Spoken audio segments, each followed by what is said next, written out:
there was a time when systemic racism prevented blacks, browns, and Jewish people from buying the homes they wanted. Beginning in the 1930s, lines were physically drawn to show where banks should not give loans to those who live in those areas. It was called redlining. The official definition in the book is a practice of denying a credit-worthy applicant a loan for housing in a certain neighborhood, even though the applicant may otherwise be eligible for the loan. Tonight, we talk with a real estate agent who tells us how the impact of that discrimination so many years ago still takes a toll on communities like Sunnyside right here in Houston still today. It's our look at Black history in our America.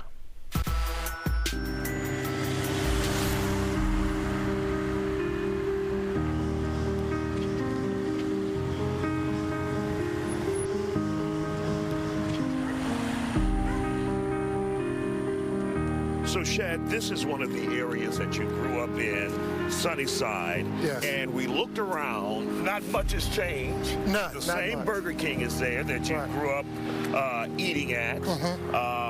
Apartment complex over there. Not much improvements in the area when it comes to stores and other things like that. No, it's not, it has not been. The biggest deal here has been the city pumping money in here to try to get residents to move in. So you got a lot of new housing over here, affordable housing. Now it's become unaffordable. Well, our first house I ever sold over here was like, new home was $79,000. Now they're over $300,000 to move over here.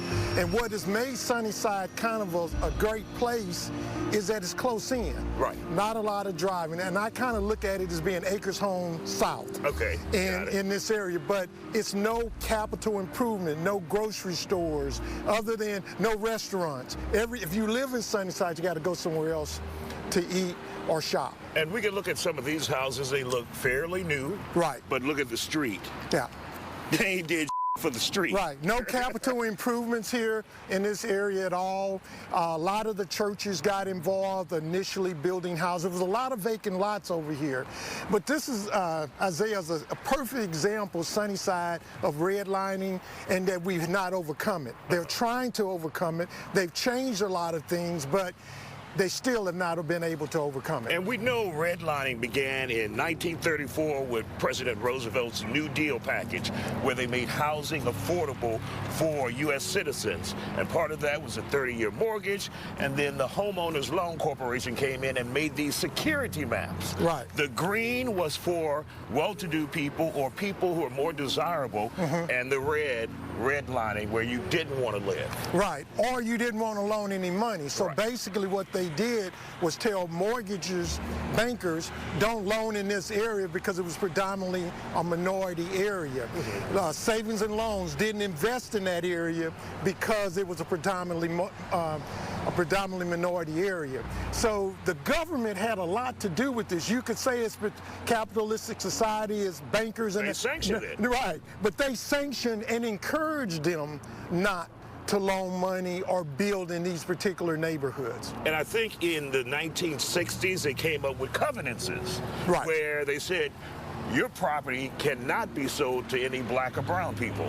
What happened is that the Supreme Court said you couldn't discriminate against someone, keep them from living in a certain area. And the covenants really didn't start moving or getting away from it until equal housing opportunity.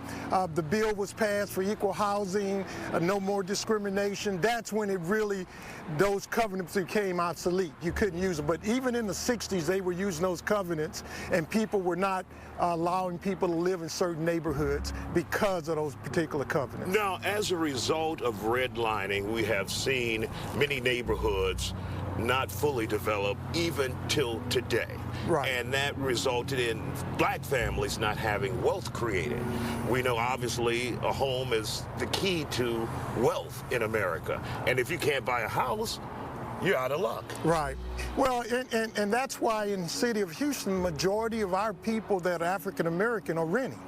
And so basically they were not allowed to be able to buy. Even when the veterans came back who were fought in World War II and World War I and all these wars, they were not allowed to use the VA loans to be able to purchase these particular homes. So wealth building is where it all starts. We were behind the 8 ball. We're still not there. And even though the city has been very aggressive with programs, we still have issues with getting houses into our communities and building. Insurance is higher over here. And so people who are making money, they can live anywhere. So some people would say integration kind of hurt this area, but in actuality, what hurt this area was the redlining and where banks and federal government wouldn't allow money to be put here. And then we had the CRA, the Community Reinvestment Act. That's why you have the Burger King and certain restaurants and certain banks here, because now they have a requirement that any community they take money out of, they've got to put money back into that community.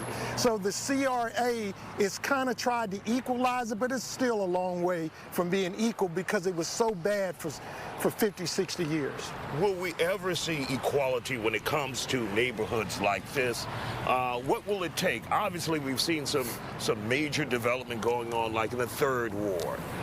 We're seeing people with interest now in the 5th Ward. Right. But what about areas like Sunnyside, where we see growth and more diversity and more mainstream businesses in the area? It's going to take super neighborhoods, which the city has, and I think Sunnyside has, but I think it's going to take the people who live in Sunnyside to organize and the city putting money in. So if you go and build a business in Sunnyside, your taxes are going to be low. There's going to take those sort of things like they're doing everywhere else in the city to promote businesses to come in. You've got to have, for business to get here, you got to have rooftops. And what I'm going to say is that Sunnyside has rooftops, but what they don't have, the businesses still hadn't come here. You've got to have an organization. They need a drum major in Sunnyside, and they just don't have it. And they need those capital improvements in that community. This is our America. Well,